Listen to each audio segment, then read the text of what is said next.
はい、いつも動画をご覧いただきありがとうございます。アコースティックギタリストの熊谷智久です。今回は、ソロギターだけでなくですね、弾き語りの方でも、こういうアコースティックギターを、使う方の、大きな壁となっている正波ですね、バレーコード、そういうものについて、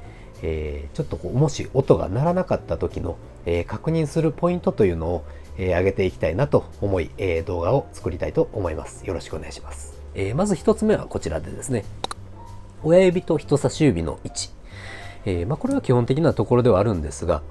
どうしてもその正波というと人差し指ばかりに、注目いってしまうんですが、一番大事なのはやはり親指でですね、親指の置く場所が一番大事でですね、例えば1フレットを制覇するような、コードだと F みたいなですね、こういうコードだと親指は、2フレットの裏で、2フレットの裏の真ん中より少し下、後ろから取ると、こういう位置ですね。2フレットの裏の、真ん中ら辺よりも、真ん中よりも少し下あたり、このあたりですね。で、親指の先で、押さえるんではなくて、親指の腹で、指紋があるところですかね。腹で、逆反りさせてこう押さえるというところですね。親指はこの辺りにですね、こういった状態と、いうことですね。どうしても親指が上にグリップフォームのようにちょっと上に出てしまうと、このようにですね、上に出てしまうと人差し指がこうぐにゃっと曲がってしまって、うまく押さえられないので、親指をしっかり、真ん中より少し、わずかに下、ちょうどど真ん中ぐらい、一番こうネックが高くなっているあたりでもいいんですが、そのあたりに持ってきて、親指をしっかり2フレットの裏で固定すると、いうところですね。で、人差し指の位置に関しては、後で細かくいろいろやりますが、その人差し指置く場所ですね。この、1フレットであると、こう押さえた時に人差し指とこの金属のフレットですね、ここのバーの間に、後ろに黒い板がですね、指板が見えていると、まだ寄り切れていないということなので、しっかりこう寄ってですね、もう前から見ているとこう指でこの金属のフレットが隠れているぐらいのところに持ってきてちょうどいいかなという、このぐらいですね。なのでちょっとこのバーのところに人差し指が覆いかぶさってるぐらいのイメージで、しっかり寄れるといいと思います。この親指と人差し指の位置ですね、これは最初すごく大事なので、ここはもし、この金属のフレットから離れているようであれば、しっかり、寄って押さえてみてもらえるといいと思います。はい、で続いては、こちらですね、人差し指の高さということなんですが、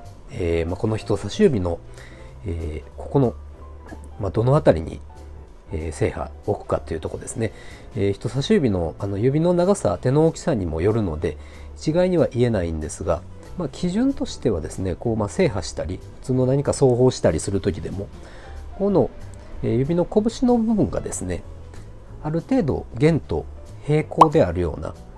形を保てるといいかなと思います。ここの部分ですね、弦とこの拳の部分ですね。これがもし極端にこうなってたりとか、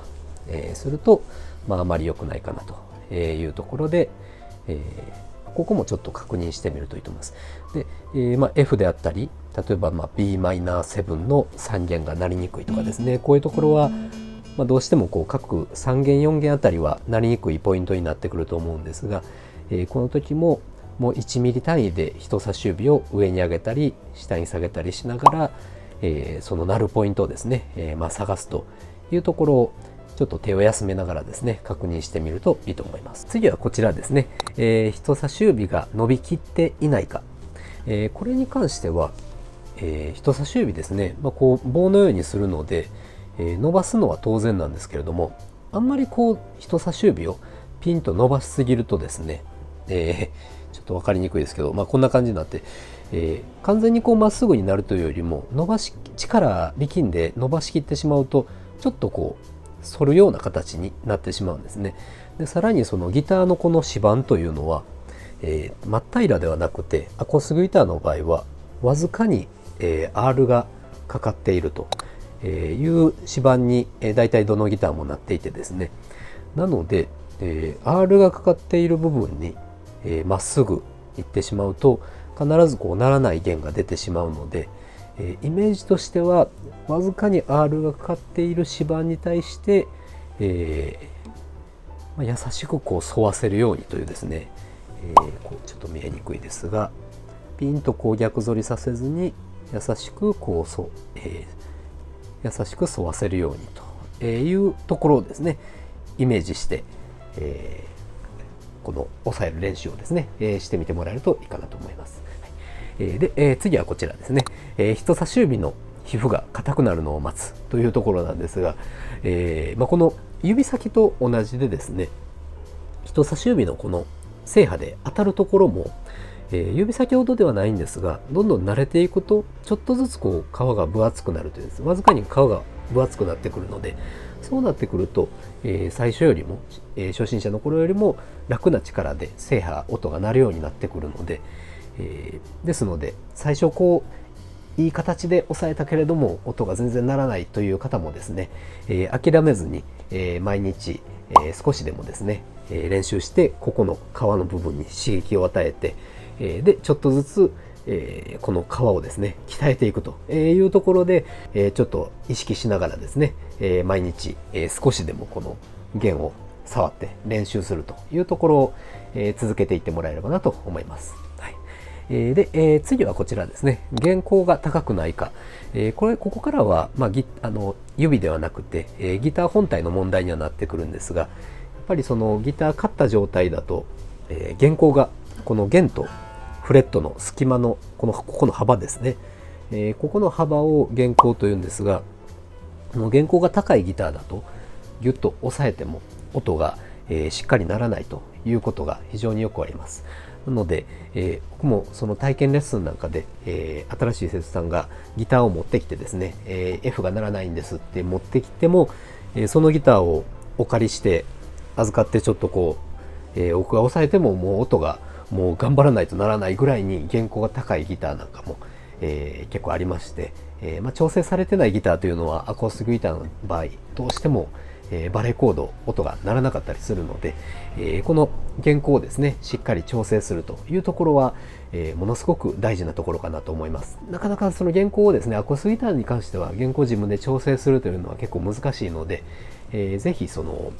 修理屋さんですね、楽器屋さんに持って行ってもらって、ちょっとバレーコードが鳴るようにですねちょっとこう弦高を下げてほしいという話をぜひしてもらえたらなと思います。この弦高の話と、通じてくるんですが、最後はこちらですね、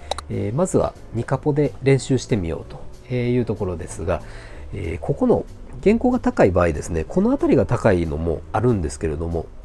ここのナットという弦が引っかかってるパーツのですね、ここの溝が浅い場合に特にローポジションがものすごくこう抑えづらくてですね、大変だったりするんですけれども、カポタストをつけるとですね、ちょうどカポタストがつけた場所が0フレットになるので、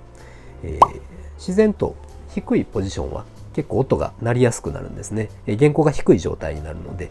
ですので、まず2カポあたりにですね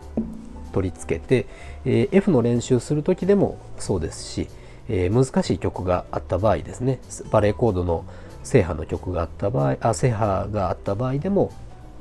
この2カポにつけて、一度練習してみてですね、でそれでもしなってものすごくカポなしよりも、ものすごく楽になるようでしたら、ちょっとここのナットのですね調整が、まだ調整されてない状態のギターという可能性があるので、それも一応修理に出してみるというのもいいかなと思います。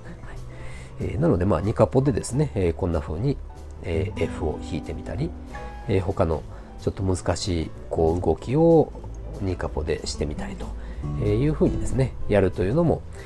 すごく最初としてはすごくいい練習になりますので、2カポで練習してだいぶ慣れてきたらカポタスを外して、弾いてみるということもですね、結構いい練習法なんじゃないかなと思います。ということで、今回は正波バレーコードのですね、音が鳴らない時のチェックするポイントということでお話をしてみました。バレーコードですね、非常に難しいところではあるんですが、ある程度余裕を持ってできるようになると、ソロギターの弾ける曲も幅が広がってきますので、ぜひですね、根気強く頑張って練習してもらえたらなと思います。はい、ということで、最後までご覧いただきありがとうございました。